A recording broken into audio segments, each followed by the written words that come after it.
ఐబొమ్మ రవిని విచారించడానికి కోర్టు హైదరాబాద్ పోలీసులకైతే అనుమతి ఇచ్చింది. మొత్తం 3 కేసులు. ఈ 3 కేసుల్ని 4 రోజుల చొప్పున 12 రోజులు విచారించడానికైతే కోర్టు అనుమతులు ఇవ్వడంతో సంచలగూడ జైలు నుంచి పోలీసులు తమ కస్టడీలోకి తీసుకున్నారు. మొదటి రోజు ఏమొచ్చేసి ప్రసాదు, ప్రహ్లాదు అనే పేర్లు చెప్పాడు. ఈ ప్రసాద్ అనే వ్యక్తి విశాఖపట్నంలోని 10వ తరగతి ఫ్రెండ్ గా తెలుస్తోంది. అతను తన 10వ తరగతి ఫ్రెండ్ అని చెప్పాడు. అలాగే ప్రహ్లాద్ అనే వ్యక్తి అమీర్పేటలో కోచింగ్ తీసుకుంటున్నప్పుడు పరిచయం అయ్యాడని చెప్పాడు.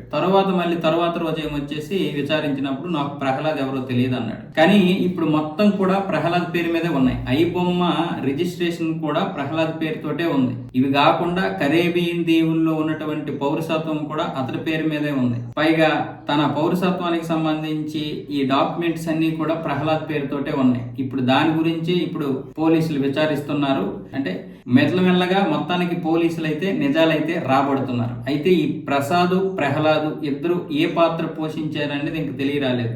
ప్రహ్లాద్ అనే వ్యక్తి ఉన్నాడా, లేకపోతే తన పేరు మార్పు కోసం ఈ యొక్క పేరును ఉపయోగించుకున్నాడు అన్నది ఇంక పోలీసులు అయితే విచారిస్తున్నారు. మొత్తానికి దీని వెనక కొద్దిమంది ఉన్నారు. ఆ ఉన్నటువంటి వారు ఎవరన్నది పోలీసులు అయితే రాబట్టే ప్రయత్నాలు చేస్తున్నారు. కేవలం ఇంత పెద్ద నెట్వర్క్ ని ఒక్కడే నిర్వహించలేడు.